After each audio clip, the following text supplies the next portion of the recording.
Morning students. Our today's lesson is minerals and mining. Subtopics are minerals in our houses, renewable and non-renewable resources, metallic and non-metallic, mineral resources of Telangana, and the last one is to whom the minerals belong to. Minerals in our houses. First of all, how do we define minerals? Minerals are those things which we obtain naturally from under the earth, which is not in the form of plants or animals, that is called as a mineral. Anything which is obtained naturally from the earth is called a mineral. If you look into the minerals in our houses, if you look around your house, you will find walls made of mud, bricks, or just mud joined with cement and sand. Your house may be whitewashed with white lime. Your floors may be paved with kadapa stones, pillars and rafters may be made of granite, stones, etc. Most of these materials are actually minerals that we get from the earth. These metals, which have been separated or extracted from natural ores, which are also minerals. We use fuels like petrol, diesel, kerosene. These two are extracted from the mineral oils called crude petroleum. In fact, the groundwater which we get from wells or bore wells is also a mineral. Okay, those things which we get from the earth is called as minerals. Now our next topic is renewable and non-renewable resources. Environmentalists have differentiated between the two kinds of resources as renewable and non-renewable. Renewable resources are those resources which can be generated, that is regenerated again and again very easily. Example, wood. If we cut a tree, we can plant another tree and hope that it will yield the same amount of wood after some years. Okay. Now, if you take the example of non-renewable energy resources, the resources which are only in a limited amount and will take more time to form are called non-renewable resources.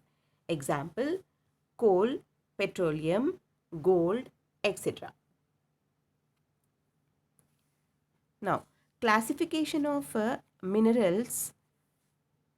We can even classify the minerals into metallic, non-metallic and energy sources. Okay, so what are metallic minerals? The minerals which are in the form of metals are called as metallic minerals. Examples, again metallic minerals are divided into three types. Those are ferrous, non-ferrous and precious. Ferrous, which contain iron in them like iron ore and manganese, are the examples for it. Non-ferrous are which doesn't have iron content in that. They are non-ferrous. Example, copper, lead and tin. And the last one is precious metals. Those are gold, platinum and silver.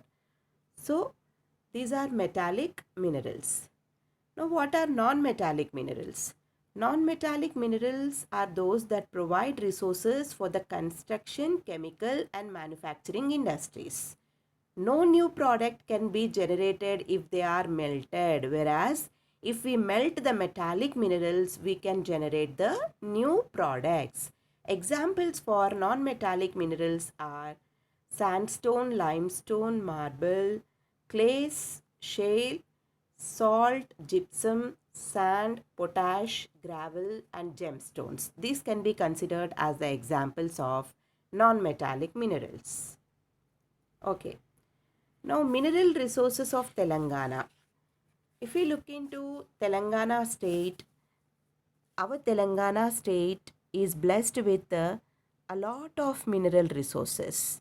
As Telangana is a plateau region, okay, so Telangana state is a house of various minerals, especially coal, iron ore, limestone, dolomite, manganese, quartz, feldspar, clays, barytes, uranium, black and color granites, marble, etc.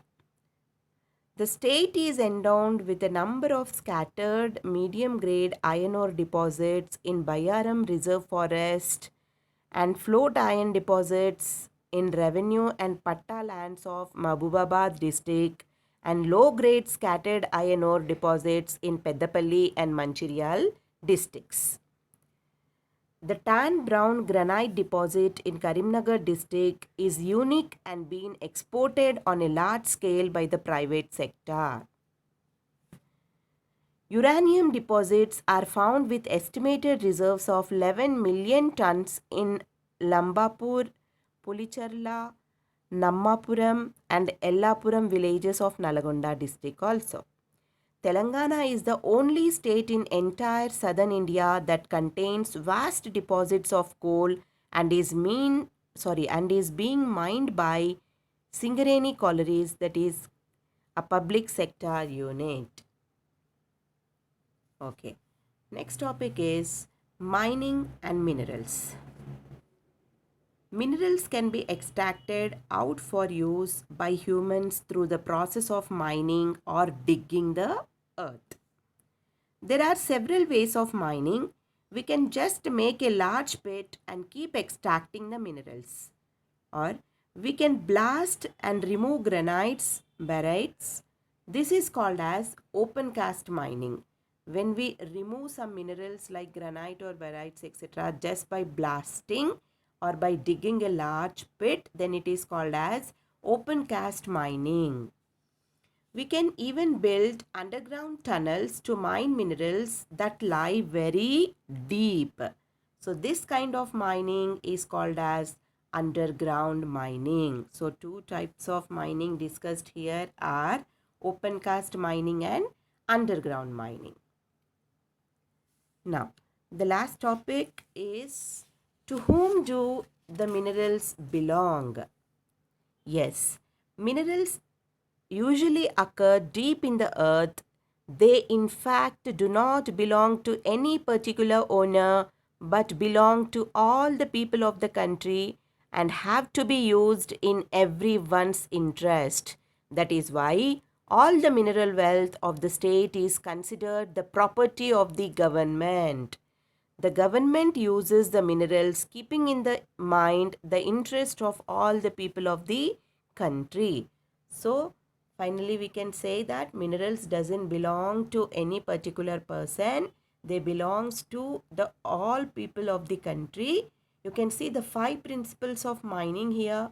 Belongs to all, belongs to future also all, get all, save all and share all. So that is how minerals are the properties of the all people of the country. So they are being distributed among every person. That means the governments take the responsibility of providing such kind of minerals to the people. Okay. So the class task is complete the tables from the textbook page number 63 and 64. Thank you students. Have a good day.